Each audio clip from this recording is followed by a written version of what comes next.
It already started a couple of parshas ago, but it's all the more so. This parsha and next week's parsha is full about dreams. Our parsha begins and ends about dreams.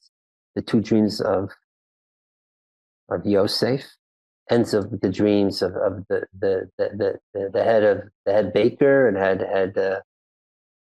salamier, I suppose it would be. And then next week's parsha, the dreams of Pharaoh.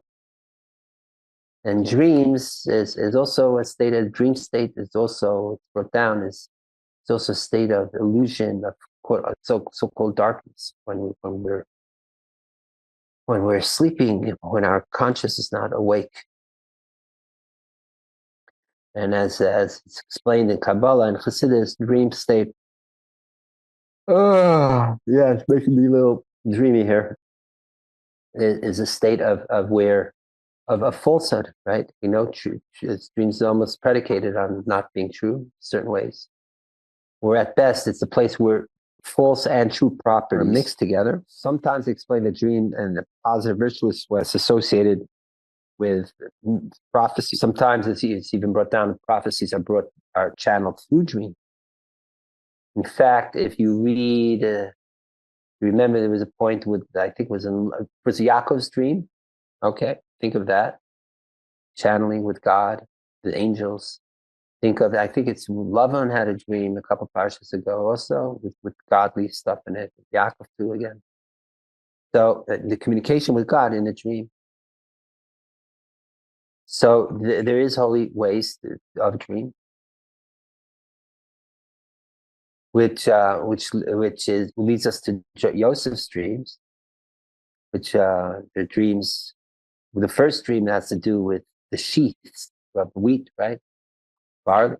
That his sheath in the center is upright, and the others of his brothers are bowing to him. The second dream is the dream of being the sun and the moon and the stars around it are in obeisance to him.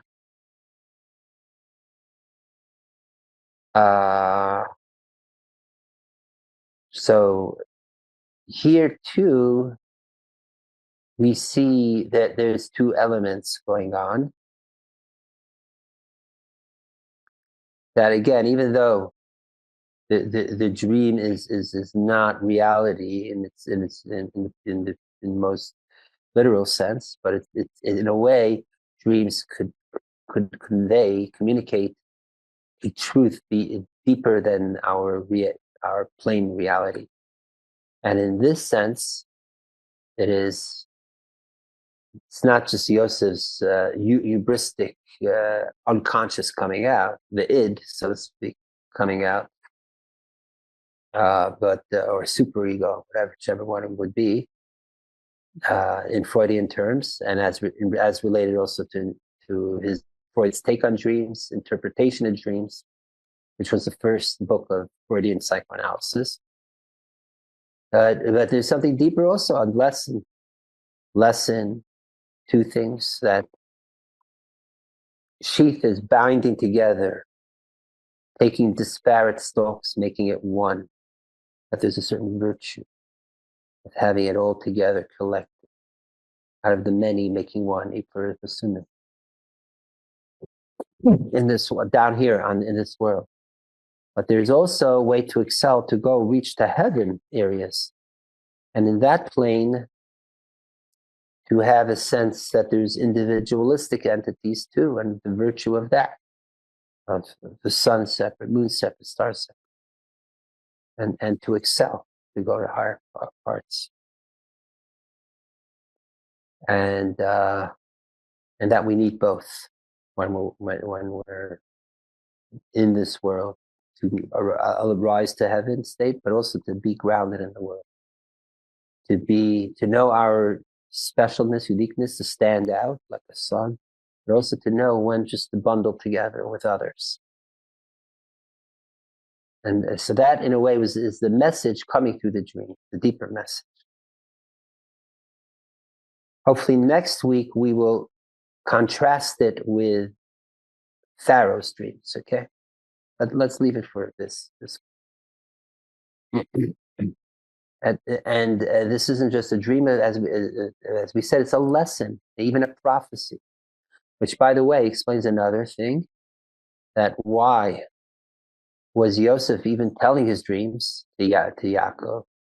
And if he knew that it will be interpreted, meaning the way that it's Yosef, the dream is emphasizing his own importance, and wouldn't that cause jealousy and animosity with his brothers? So why would he even go there? So there are commentaries that say precisely what we were saying before, that prophecy could come through dream, and that Yosef saw his dreams as a prophecy.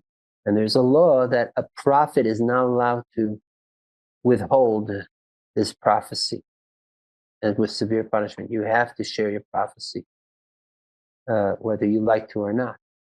So that's the way Yosef viewed it, even if he thought that it could be interpreted in a way that would create ill feelings of his brothers towards him.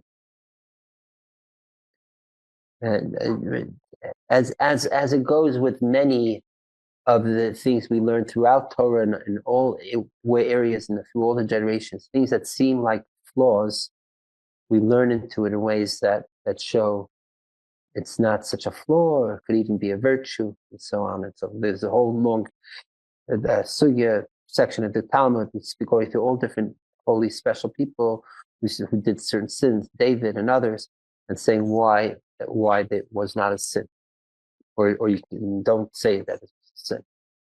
But what we could say is in quite a few of these cases, that at least on their level, compared to us, it's not a sin. But it could be that they could have done on their level better, like we just explained about Yaakov himself, or even the way it's explained about Moshe hitting the rock, not speaking to the rock, and many other cases like that.